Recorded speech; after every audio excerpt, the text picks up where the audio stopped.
are the people who love you and care about you the most. So try to give them that opportunity to speak and to share what they think about. And try to actively listen. And don't just listen to answer, don't just listen to argue, but really try to listen and empathize and understand what they're trying to say.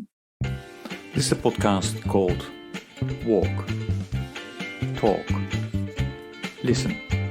An attempt to connect people and make this world a bit better by sharing opinions and experiences based on the belief that everyone's perspective is true, albeit partial. My name is Maurice Blom, and I would like to welcome you to yet another episode of Walk, Talk, Listen.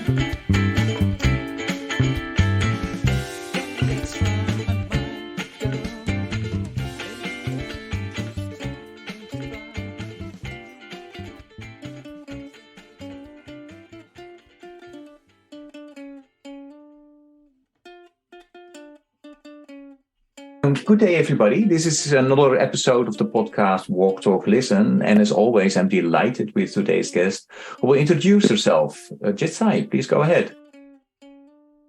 First off, I will start with saying Sawadee ka, or in Thailand, that is our way of saying hello and our way of greeting, whether it be morning, noon, or night. So to all you listeners out there, so Sawadee ka to everyone. Sawadee ka. My name is Jitsai Santaputra.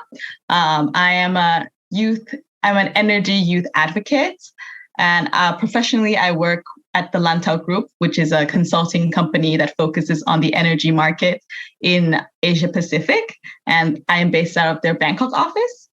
On the side, apart from my professional work and my background in renewable energy, developing solar farm and solar rooftops in Southeast Asia, I'm also, as explained before, I'm a youth activist or youth advocate, which means I raise awareness about the importance of youth participation. And whenever possible, I also raise awareness about the participation of underrepresented groups, women and children included, in decision-making spaces, in the policy, in the creation of policy, in the areas of power, in the executives, in companies, and in organizations. So wherever decisions are being made, I try to advocate and try to raise awareness that young people should be part of the process, and for people who hold the power, for people already in positions of power, to give opportunities, to provide opportunities and training and a chance for youth and for women and for underrepresented groups, whether they be minorities or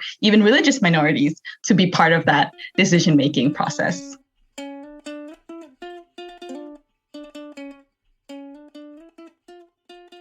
And you have a training in related to green energy, and so yes. Can you tell me a little bit about how did that happen? So when you grew up, how did that curiosity came about, and why are you working in the sector that you're working in now? Yeah, I get that question a lot. I am by trade, I'm not an engineer, and the big misconception about the energy sector is that a lot of people are male. That is true. It is quite a male-dominated industry, the energy sector. We see this across, the whole world.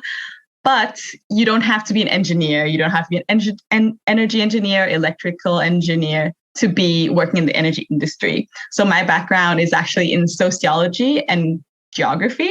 So I finished IB in high school in Germany. And while being in Germany, I saw a lot of windmills, I saw a lot of solar farms back, this is like 10 years ago, where renewable energy is not very wide-ranging, and you don't see it very often in Southeast Asia.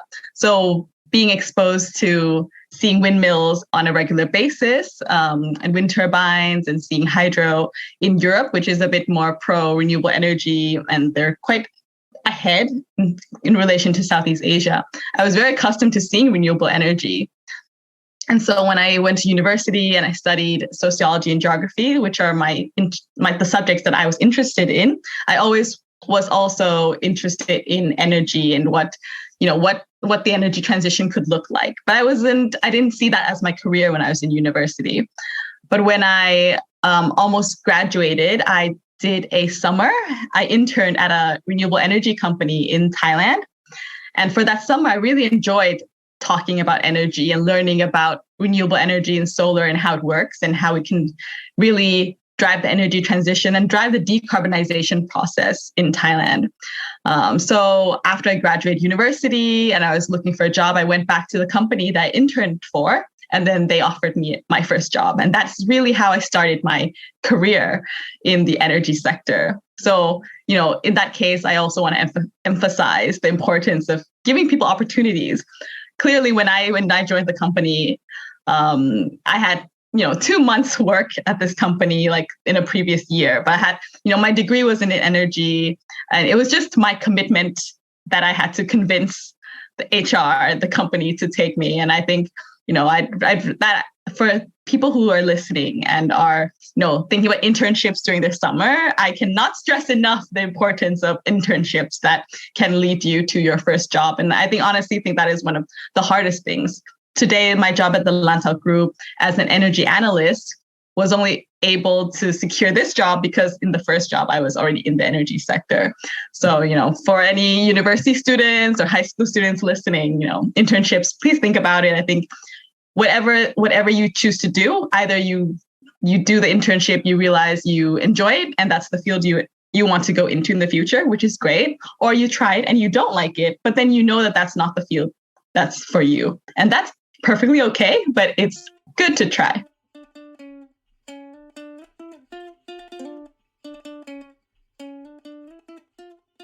I think that's really great advice. The same thing happened actually to me many, many years ago. I had no clue, actually.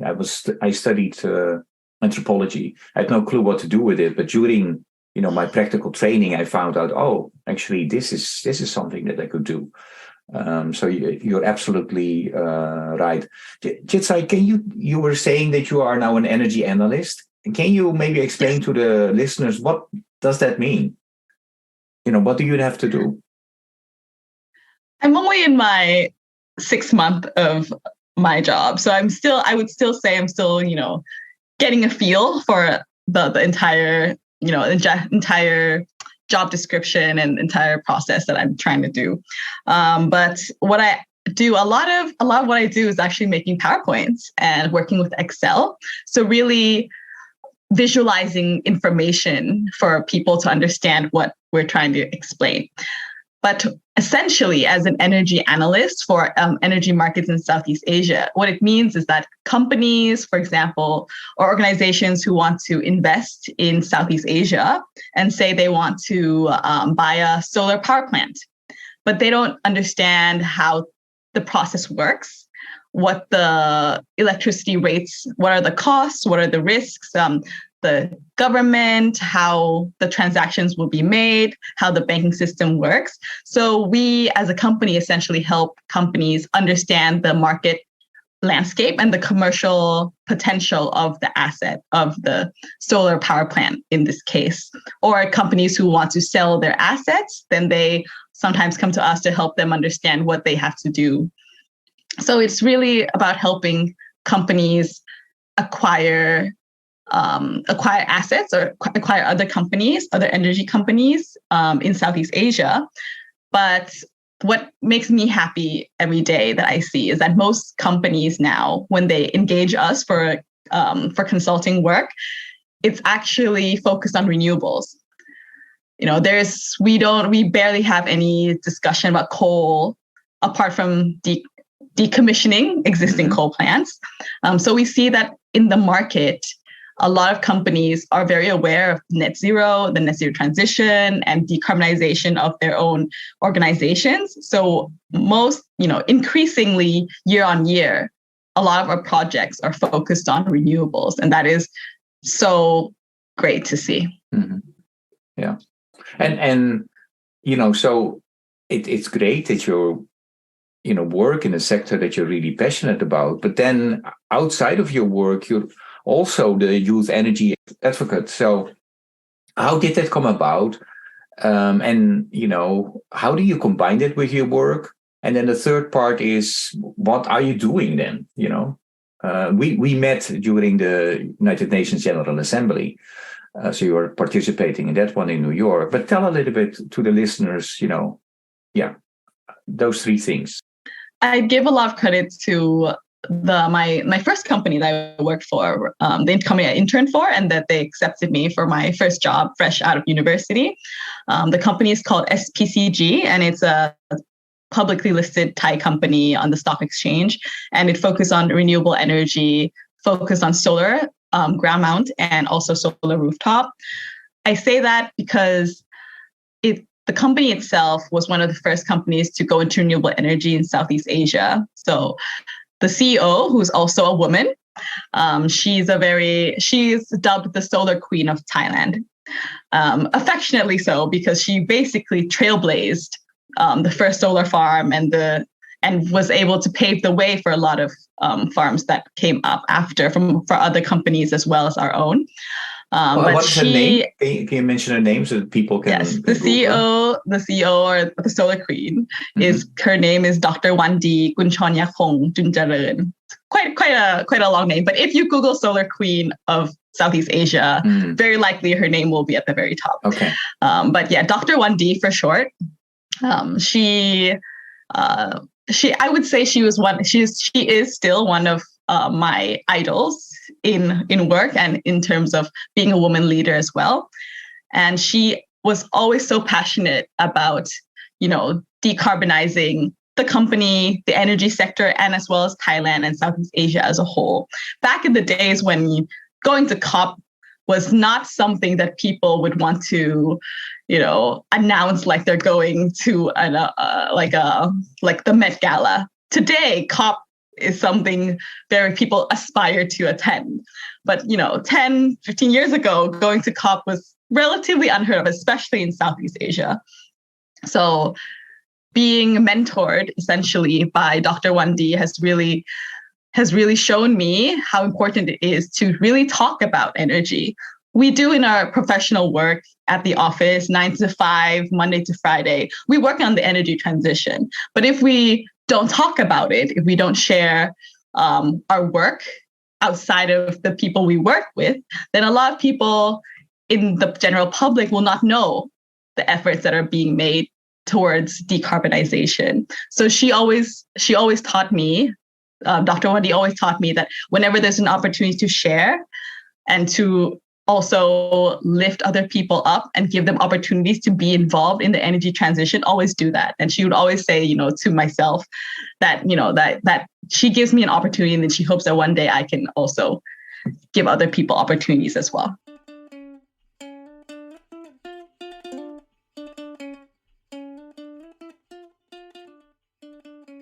Oh, that's great. Thanks for sharing that. Jitsai, you know that this particular podcast is a spin-off of a 100-mile walk I've been doing for the last 10 to 11 times. What drives you in life? So if you would be asked to walk 100 miles in a week, 15 to 20 miles per day, which cause would you do that? Is that climate change or something else? So what drives you in life? I think a lot about, what drives me. I wouldn't say climate change specifically, but I would say the inclusion of people in spaces that they want to be a part of.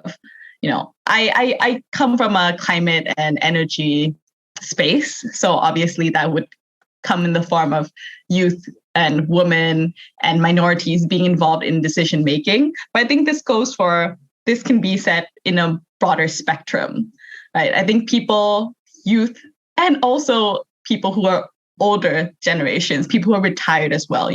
I said, you're never too young. I said it at COP26.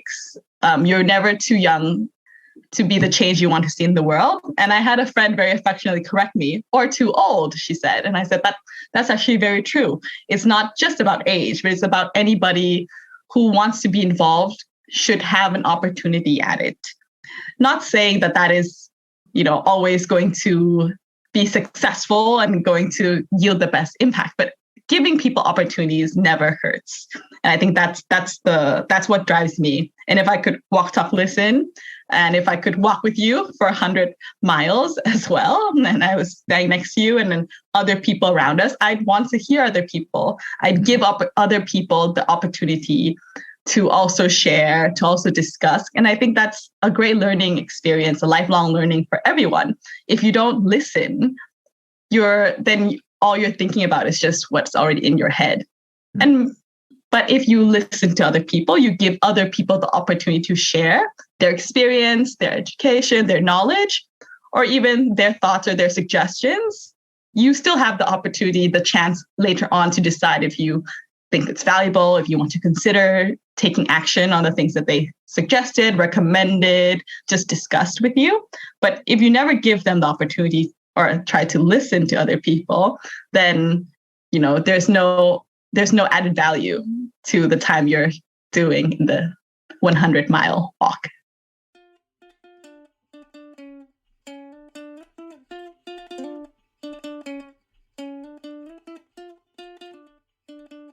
No, I thank you for that. I really appreciate it, and I hope my listeners know that listening is really part of this podcast. And I realized that I was not that good actually in listening. So I'm more than 100 episodes now.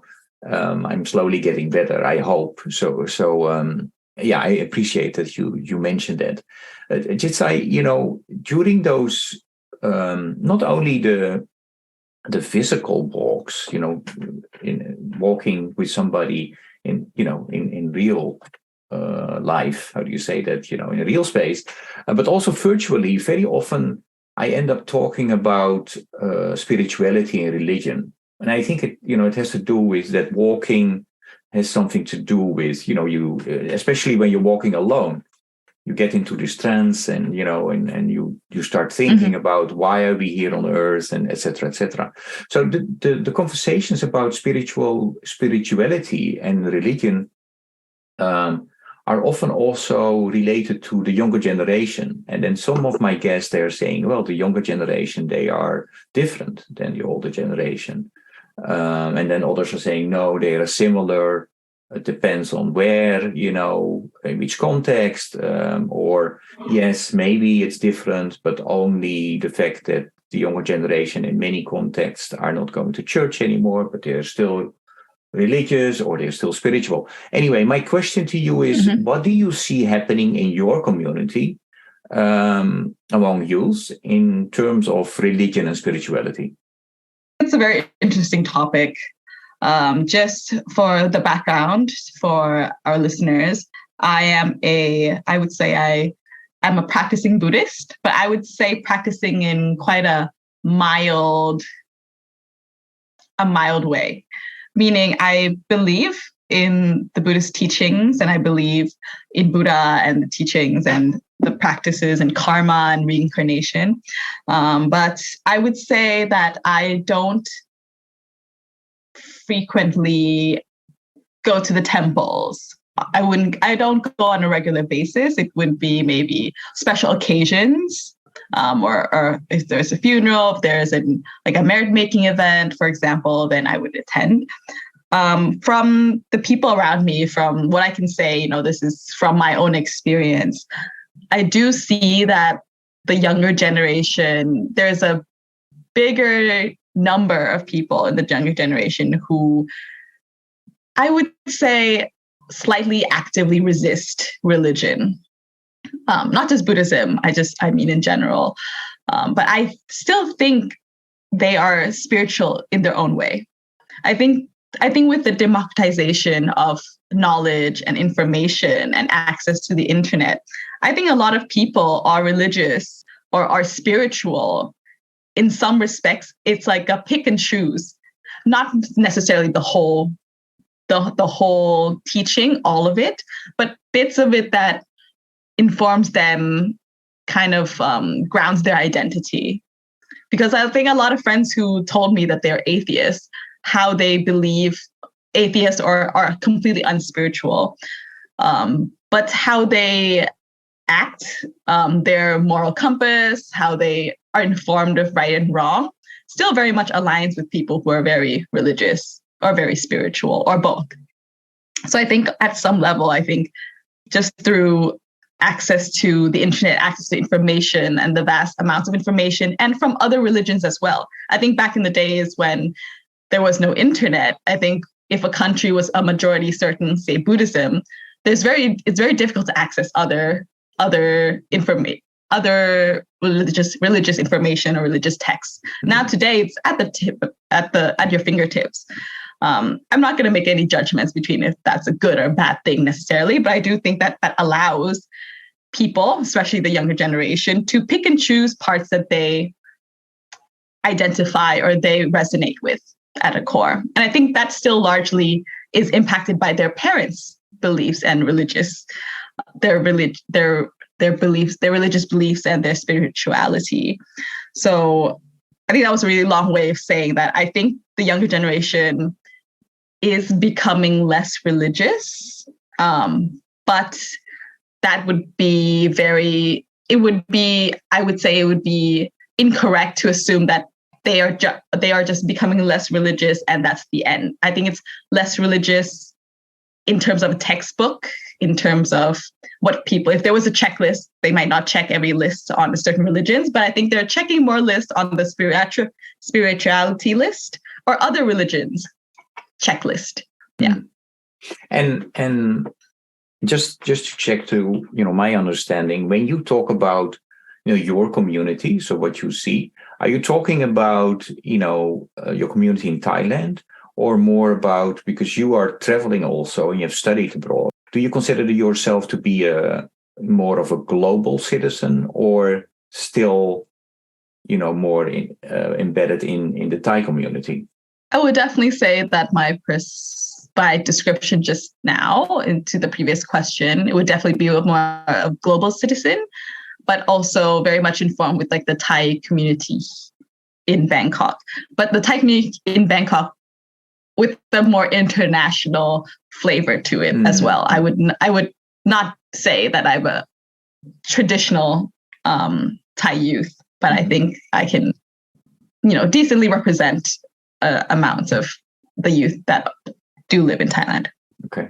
And last question around this. And how do your parents then, experience that? So I'm kind of assuming that your parents are more traditional Buddhist.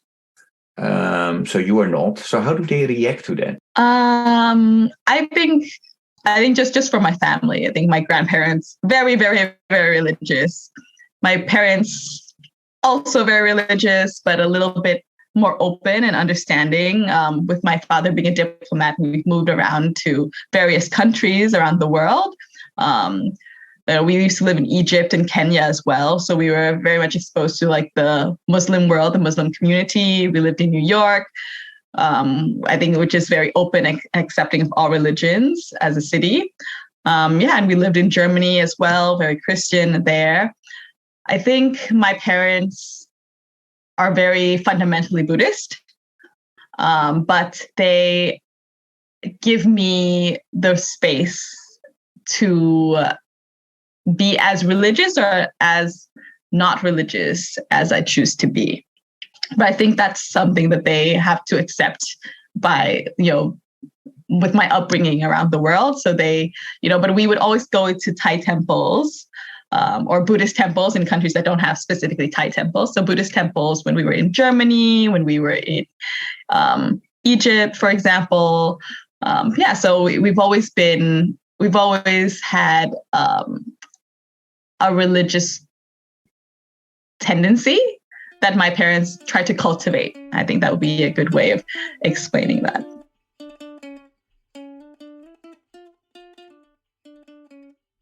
There is a lot going on in the world today.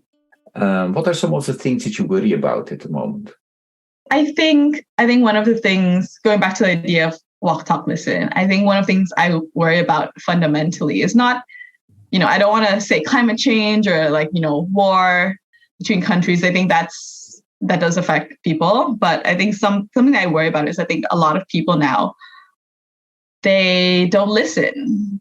They listen to give feedback.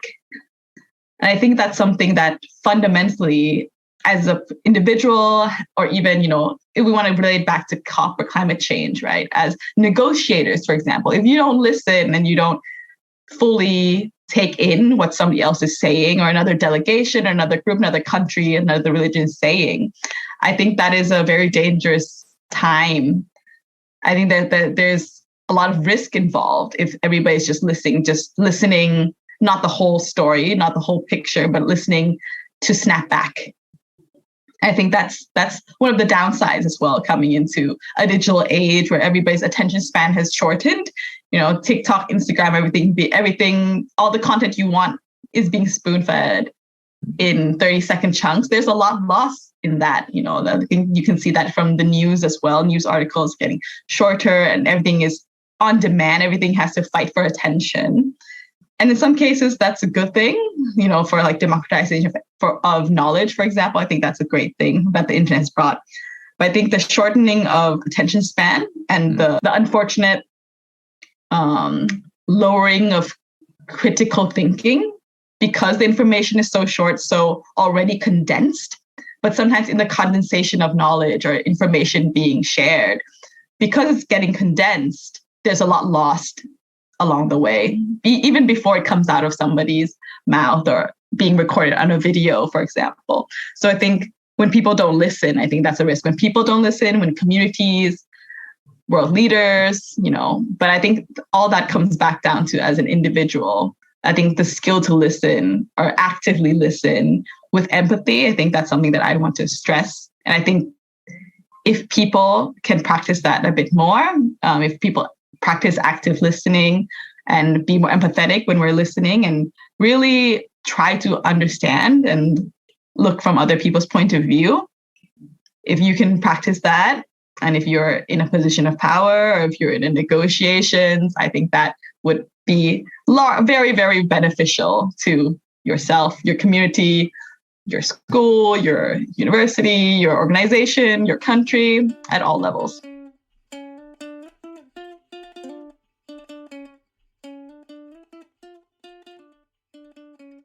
Where do you still see hope? Where do I see hope? I actually see hope in, it's going to sound so cheesy, but I think I see hope in everyone. When I read this question coming into this call, I was going to say youth. And, I think that's still true. But I think everyone can do good. And I think that everyone, everything is in everybody's capacity to do good and to choose to do good things for other people at every single scale, opening doors for people, like buying somebody a meal, or sharing what you can afford. I'm a strong believer in if you have more, build a longer table, not a higher wall. And I hope that resonates with a lot of listeners as well. And I think when people, especially now during COVID and now going into an energy crisis, and energy prices going through the roof in a lot of countries, I think we can all relate that times are hard. But no matter how hard the times get, or how easy and prosperous it all seems, I think if we're all nice and we all try to do good deeds, no matter how small, for other people, I think that's where hope lies.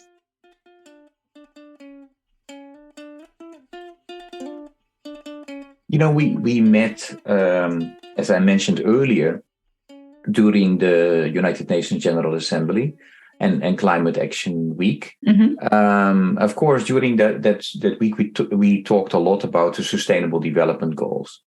And it's one of the topics that I really try to, to get to the surface, that people are aware of it.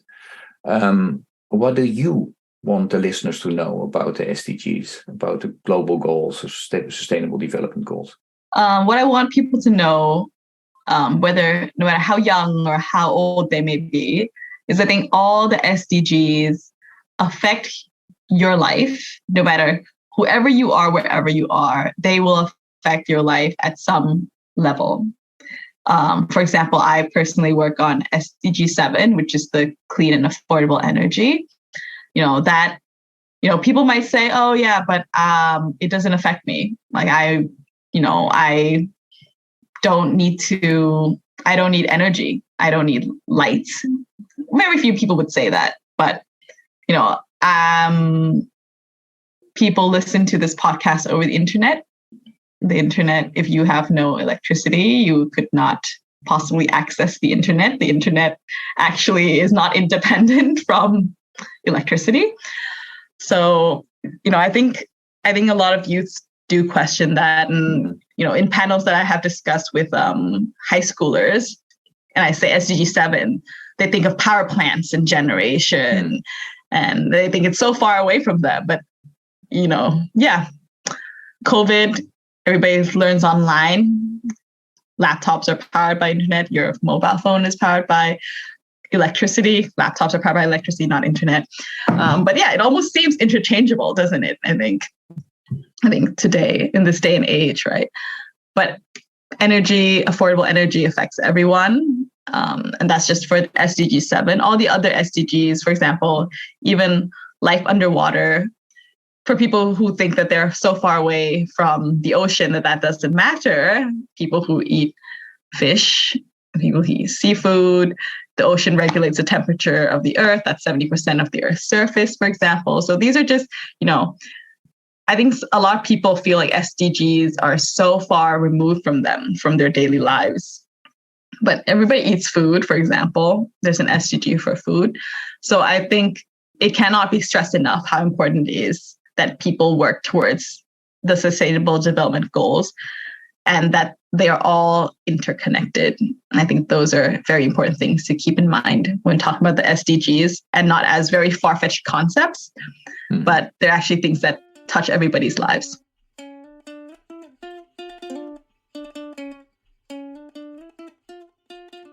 Thanks for that, Jitsai. There are a lot of people concerned that we will not reach those global goals before 2030.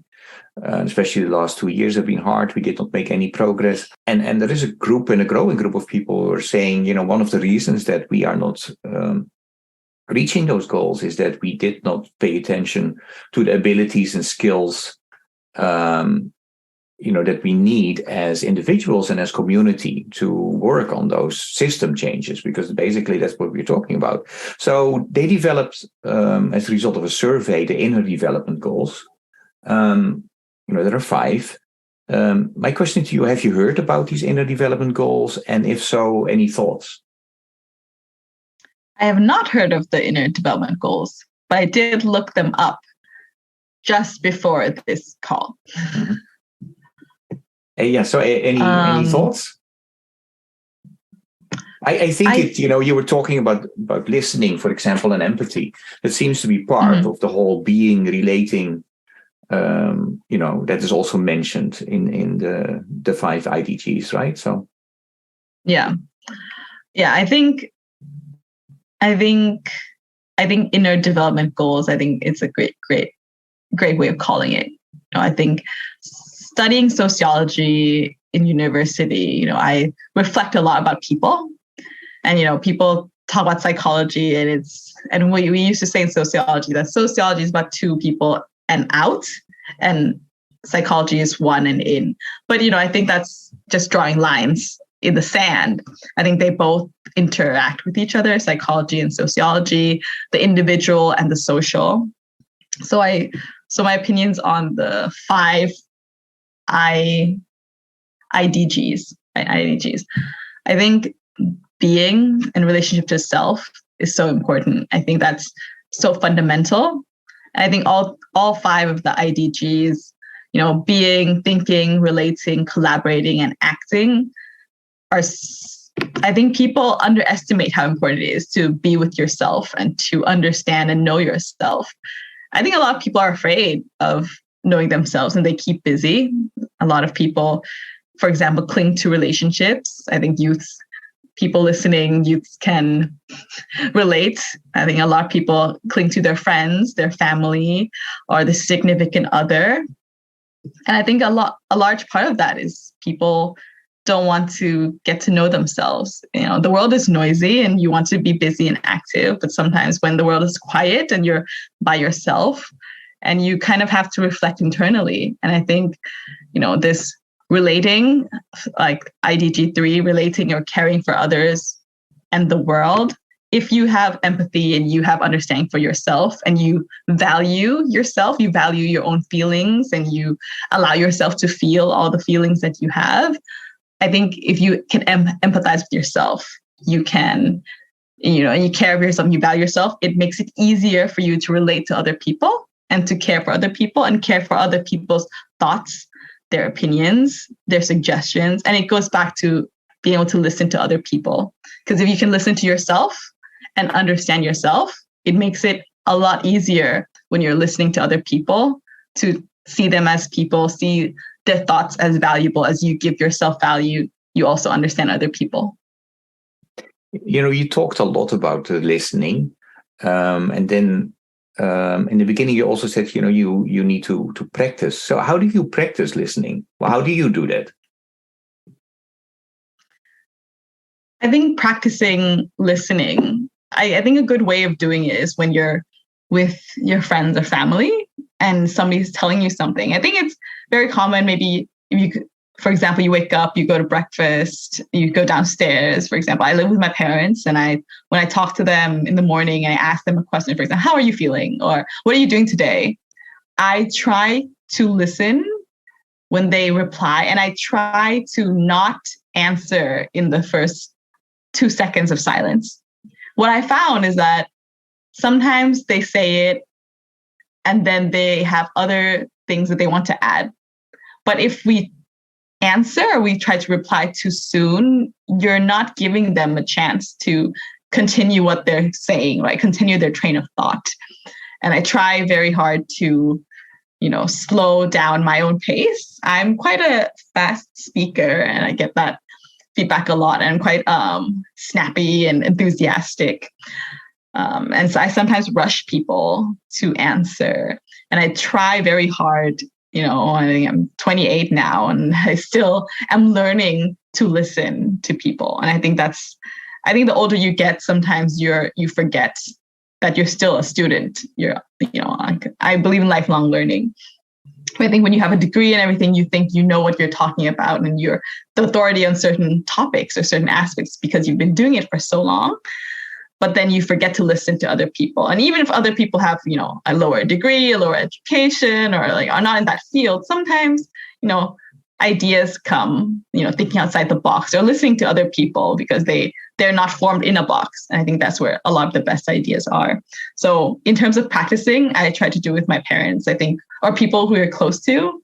I find that the closer you are to people, the snappier you are. Like the snappier you are to answer because you're almost predicting what they're saying, right? And because you're so close, the level of respect and annoyance gets a bit shorter. I don't think there's an equivalent English word to it, but in Thai, it very similarly goes to kind of like a respectful distance, kind of like the distance you give. But with family, people snap faster, people get annoyed faster, and then people reply faster because they assume they know what other people are saying. So I try to practice that every morning, and every moment that I feel like I know what they're about to say, I try to hold my tongue and try to really listen to what they're saying, even if in the end they prove me right or prove me wrong. And but you try to hold back, and I think that's something that people can practice.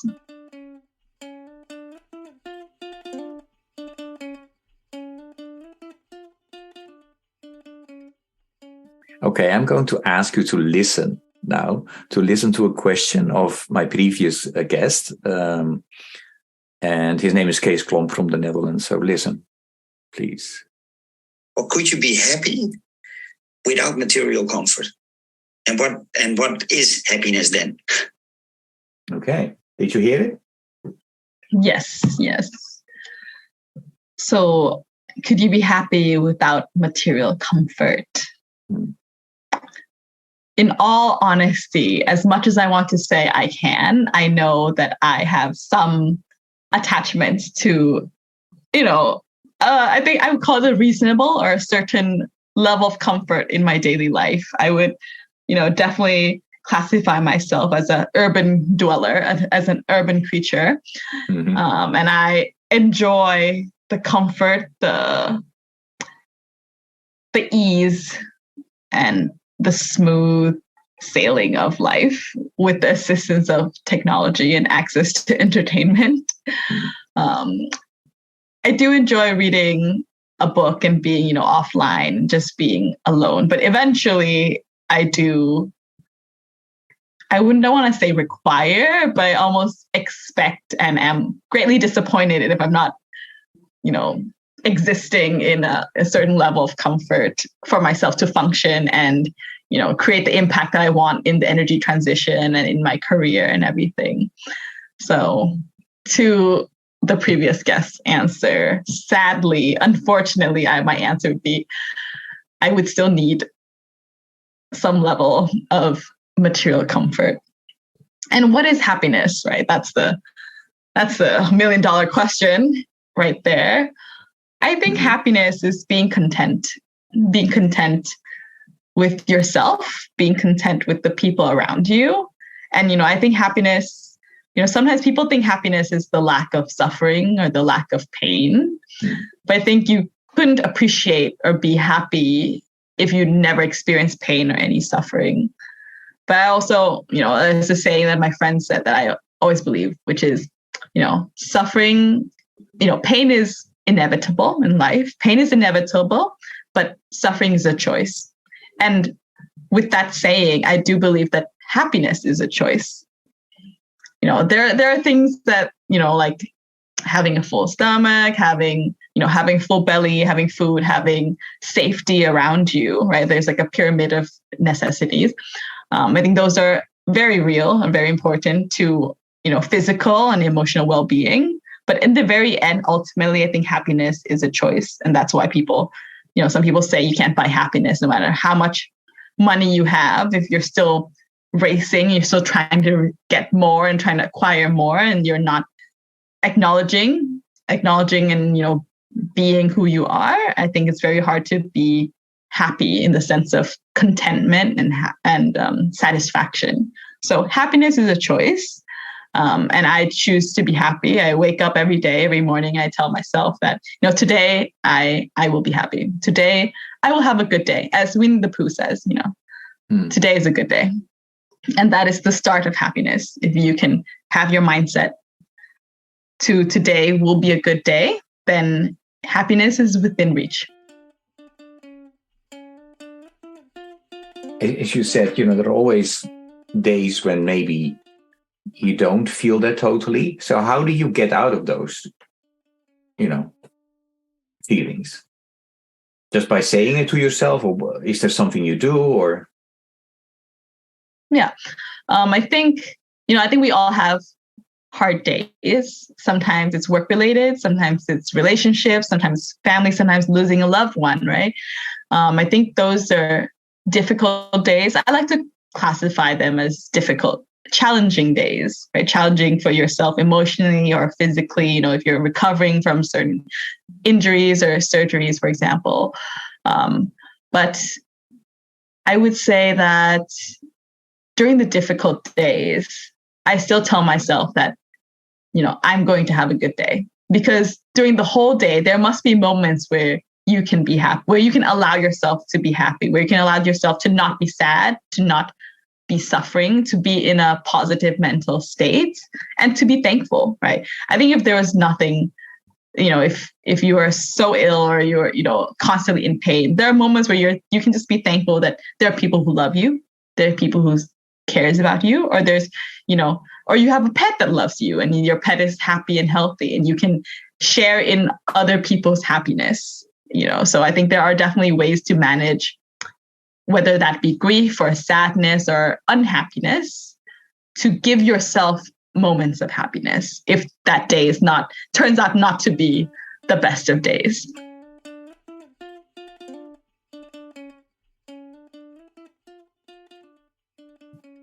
Hey, music is really important to me, so I always have a music-related question as well. If I ask you to come up with a piece of music or a song that embodies for a big part what you are about, which song or piece of music would that be, and why? Oh, if it's a song, the song that I really like is actually Que Sera Sera, like whatever will be, will be.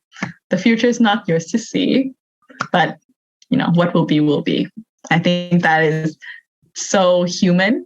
And I think that speaks to not just human, but I think the existence of all things on earth, that some things are within your control and something is not. And sometimes you need to know the difference. And if you can know the difference, that plays a big part of happiness because you can't control everything.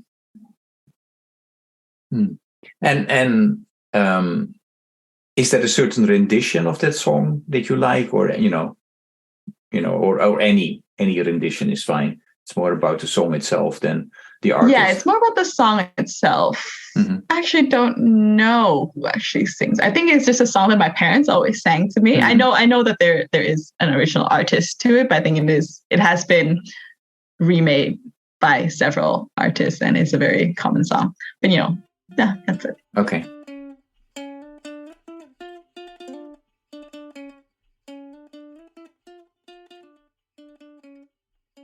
Yeah, I've these things always go fast. I have two more questions for you. The first question is your question for the next guest. My question for the next guest would be, do you think you'd be happier if you could never be in pain? And then my last question to you is any message, invitation, or question for the listeners? Yeah, I think I have two messages for the listener. One, I hope that, everybody who's listened this far into the podcast, I'd obviously thank you. But also I'd want you to practice active listening whenever you can, especially with the people you love, and those close to you and those around you. I am 100% sure that everybody listening understands what I mean when I say people are more snappy or, more annoyed, and, their temper goes quicker with the people closest to them. And sometimes those are the people who love you and care about you the most. So try to give them that opportunity to speak and to share what they think about, and try to actively listen. And don't just listen to answer, don't just listen to argue, but really try to listen and empathize and understand what they're trying to say. That's one. And the second one goes back to, like the bigger, more climate change and energy related. And, I think power balancing, which is, if you're in a position of power, please think about giving youths or giving, other people, that doesn't have to necessarily be youths, but giving other people opportunities to be involved in the decision making, in policy making, or even just, setting rules for your company, organization, for whatever organization that may be. Because a lot of great ideas do come from unexpected places. In most of my talks, those will be from youths. But I think this applies across the board with minorities, with underrepresented groups, religious minorities as well, gendered. So if you're in a position of power in any sense, you don't have to be the CEO to be in a position. You can be like a senior officer, for example. Anybody who has any sort of power, please think about how you can use your power for good, how you can, uplift other people. Right. So today, if Dr. Wandi, the CEO of SPCG, did not give me the opportunity that day to uplift me or to, take me as her assistant with her to COP26, I would not have been at New York Climate Week. I would not have met Maurice. I would not be on this podcast. So there are very, as a youth myself and somebody who received that opportunity, and I try to make the most of it. And here I'm advocating for more opportunities for people to access.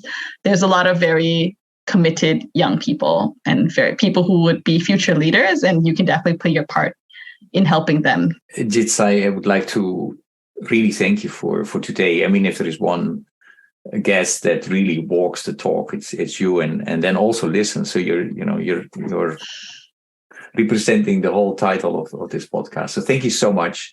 Thanks for what you do, and looking forward to meeting you, next time out there at the UN conference or the Climate Action Week. Keep on doing what you do. Thank you so much. Thank you. And sawadee ka. That also means goodbye to everyone listening. Sawadee ka.